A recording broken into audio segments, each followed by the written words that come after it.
欢迎收看频道 DH 娱乐新闻，订阅频道，不要错过当天最热门的新闻。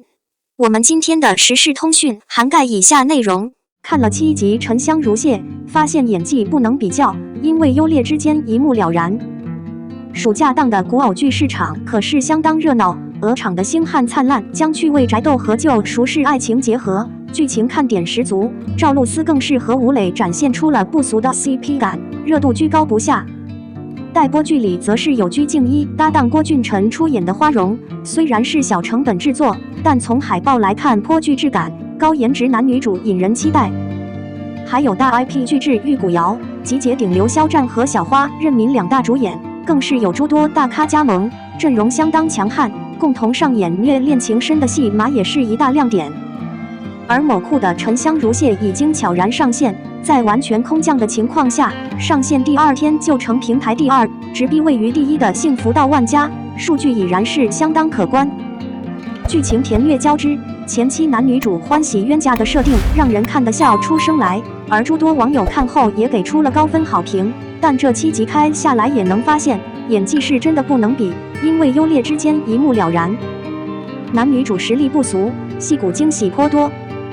《沉香如屑》这部剧里噱头最大的应该就是男女主选角了，杨紫和程毅都堪称是仙侠界的扛把子人物。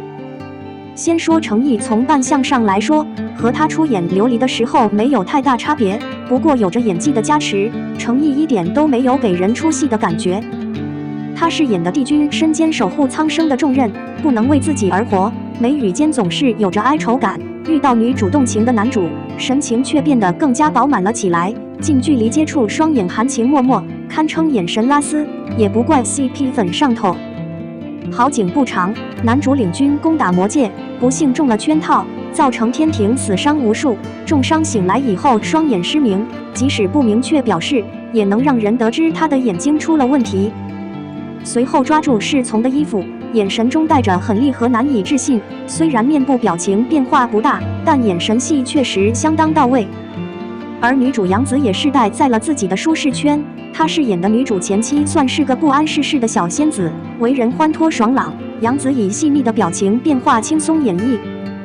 但遇到事情也会有戏精的一面，各种小表情里多了几分浮夸之态，但是丝毫不显尴尬，反而是为该剧增添了一抹喜剧色彩。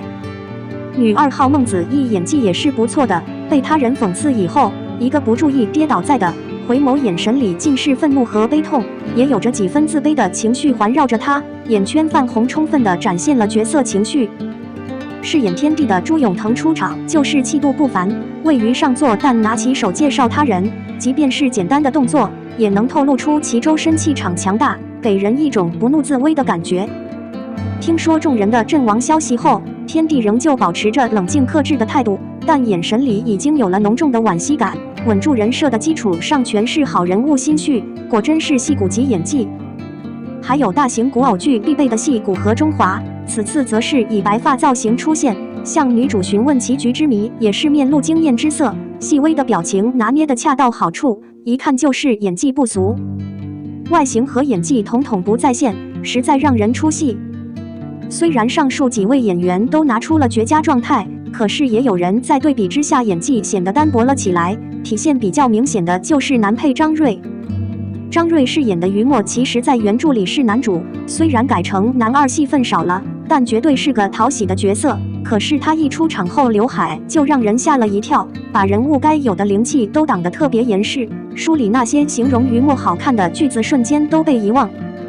更加过分的是，他还弄出来了一个5毛钱特效的鸡脚，仿佛鸡爪一般，还不如没有，显得整个人都有些呆，加上他神色迟缓，将于墨的滤镜粉碎彻底。造型方面就没有办法给人代入感，演技也是套路化的出奇，只要看剧的观众就能发现，他实在是太喜欢瞪眼睛了，第一次被女主看到，他惊讶地瞪大双眼，勉强还能解释。可是之后，无论是起名字、吃东西，还是偷窥看戏，他一直都是张嘴加瞪眼睛，这个状态几乎全程都没有变过。即使是看着小乌龟的时候，表达高兴他都是这个神情，用夸张来形容他都是俗不可耐。张睿真的做到了情绪全都流于表面，一点后路都不留啊。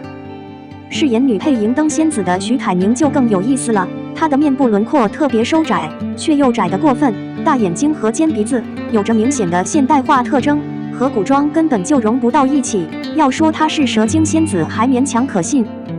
再说她的演技也没能成为加分项，因为这个角色本身就是个小反派，做起事来坏的特别突出，更注重的应该也是神色的狠厉，来起到一种让人生厌的作用。